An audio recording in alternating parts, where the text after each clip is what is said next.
Good day, Miss. For today's video, I'm going to discuss the development of the Philippine literature of the apprenticeship period, the emergence period, and the contemporary period. Let's begin in the apprenticeship period in 1910 to 1935.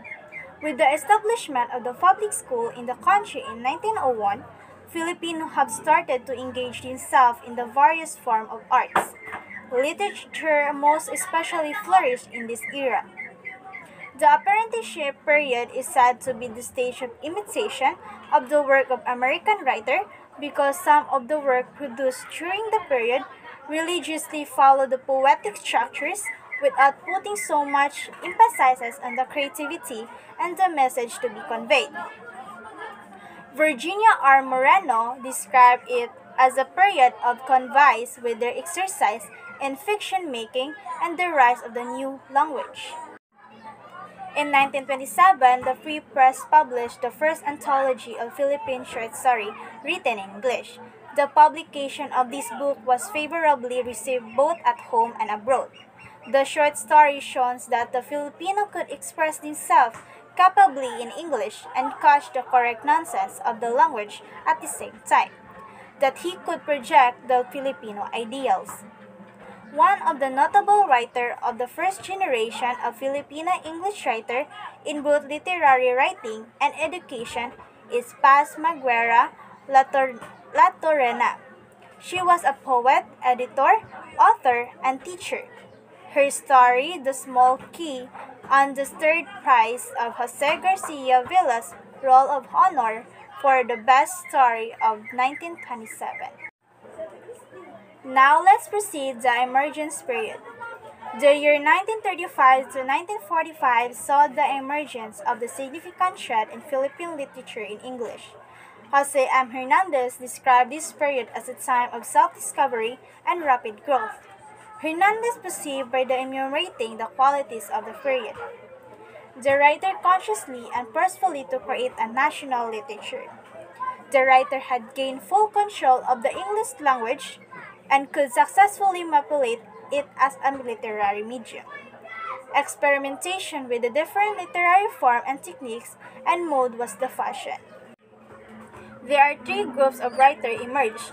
First, those who were concerned with social consciousness.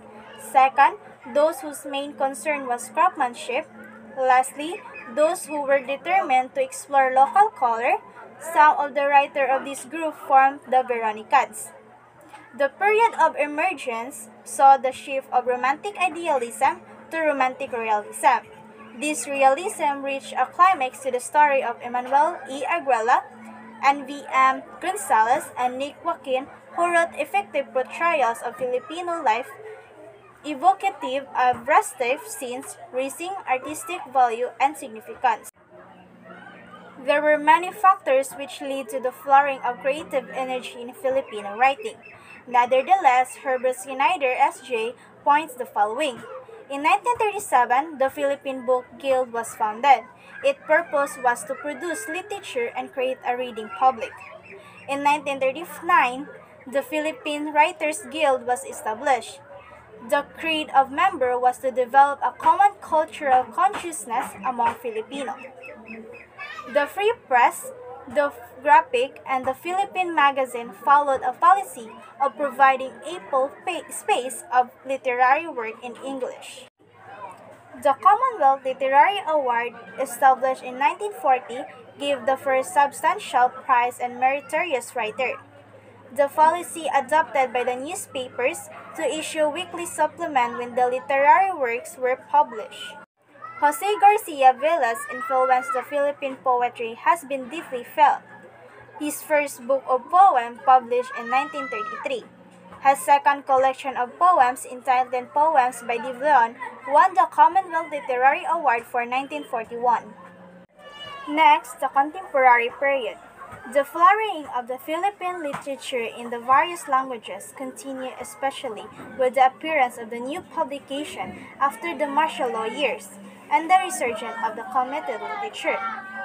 Filipino writers continue to write poetry, short story, novellas, novels, and essay, whether these are the social committed, gender ethics related, or our personal intention or not. The state of the literature during this period. The early post-liberation period was marked by a kind of struggle of mind and spirit posed by the sudden emancipation from the enemy and the wild desire to see freed. Philippine literature in Tagalog was revived during this period.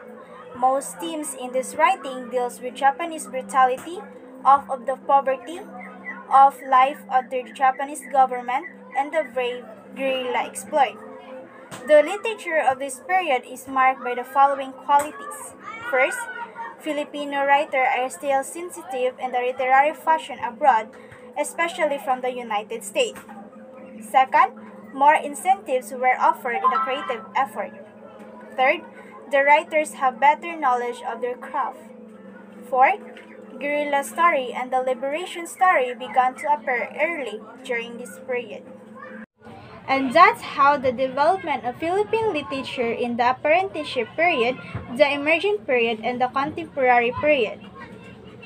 Thank you.